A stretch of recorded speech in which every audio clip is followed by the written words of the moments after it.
Hi, I'm Bart Baggett with Handwriting University International. The video series you're about to see is very special. It gives you an opportunity to really get to know some of the people behind the handwriting. So I invite you not only to watch the videos, but take a long moment to look at the handwriting. Analyze what you see. Use everything you've learned in our basic courses and begin to stack trait on trait on trait. I think what you'll find out is there's a huge learning experience in your future. I know as I conducted these interviews, I was also surprised at how certain traits stacked with other traits and things were mitigated. So ask yourself the question, like, if you see a big Y, is it imagination? Is it exercise? If their self-esteem is high, was it always that way? What were they like as a child? Would you like to hang out with this person? Would you like to have dinner with this person? What are their political beliefs? All these things, attempt to project it. Estimate, what would it be like? I wonder what this person looks like. Is this person friendly? Are they fun? Would I agree with them? Are they angry? And then the other thing is, kind of project their past. What happened to them to become that person? And I think you'll find, at least in this series of videos, that everybody we interview, they're charming. They have a warmth about them. They have a kindness about them despite some of the trials and challenges they had as a child. So take this as a learning experience, kind of an advanced handwriting analysis course for you to really begin to get to know the person behind the handwriting. Enjoy. Rigg Kennedy. Now the reason I put it in this section is I want you to notice the contrast between Jennifer. Describe his sense of space and organization. So what's his closet look like? Okay. Is he opinionated or is he afraid to express his beliefs? Is he liberal or conservative politically? And by the way, that's a very hard question. It's a question that I think I can answer based on American politics, but there's no way to translate it. Essentially, you're basically saying, okay, there's an entire group of people, millions of them, that have these same beliefs about government should take care of us or government should leave us alone. And we're trying to make a huge assumption on whether or not this person believes that. And the only correlation I could think about would whether or not how much freedom they want to have and how much responsibility they're willing to take.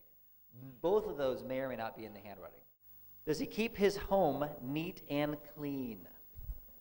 What kind of choices does he make dating? Is he a dater? Is he monogamous? Has he been married 23 years? Or is he single? Is he homo or heterosexual? Does he follow rules effectively and efficiently? Does he work well on a team? Is he a team player? Would you like him, like this guy, Rigg, on your team? Would you like him on your team? And does he have more than one career, or does he have more than one primary interest? Like when you meet him, is he going to say, hi, my name's Rigg, I'm a painter. That's what I do. Or is he going to say, hi, my name's Rigg, I'm a painter, I'm a taxidermist, accountant, and I'm an actor. Which one's he going to do? Okay? Where you live and what do you do? My name is Rigg Kennedy. I'm an actor, I'm a poet, and I am an activist for politics, environment, whatever I think the world needs help on. What do you care most about? It's a broad question. What I care most about is nutritional food to keep me going. After that, spiritual, whatever I can derive from. Do you follow rules? I usually hate and despise rules unless I make them, but they're all subject to change. So that allows me flexibility. But in the 5th grade, this nun said, oh, I know who you are. You beat up my nephew.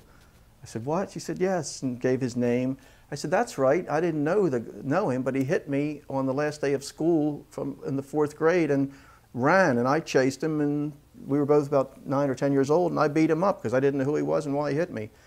And so second or third day later, she said, I'm going to fail you. And she did it, and I had a friend who would throw kind of those matches. You take a match and you wet it and you throw it, usually to the ceiling it would stick, but here it's stuck on the blackboard, and I'd be reading or doing something, and he'd point to me when she would turn around to see who did that. So a combination of friends and an existential enemy for something I know not what made me hate academia and rules and all that. So I kind of became an alcoholic when I was 10 years old and very rebellious.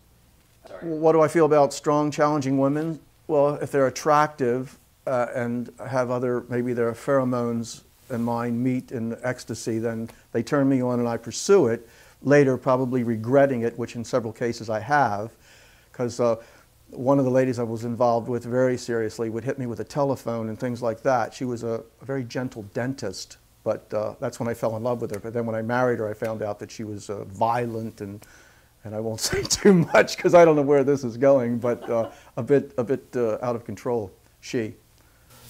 What really attracts me are women who have problems. Women who have problems. And one girl had broken up with her boyfriend, who wrote music to my lyrics, and but she was so thin and pale and weak that she just turned me on. So I fell in love with her again, and we had some great encounters. And then I think she said, "Wait a minute, why did I ever fall in love with you? You dumped me for him. I mean, you dumped me and set me up with your collaborator and all this." But now that she's healthy and all that, she doesn't do much for me. I don't know what that is, you know.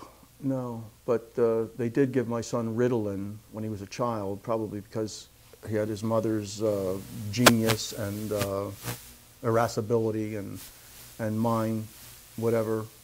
We all have genius in some areas, you know. Maybe somebody can really write a great poem, but they can't drive a car. They're called savants.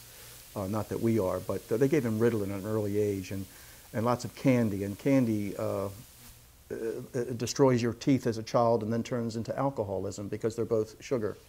So nobody ever tried to do it to me, but I think if I were a fifth grade student in today's world, as opposed to several decades ago, I would have probably been held down and injected with Ritalin because it's supposed to slow down the hyperactive kids.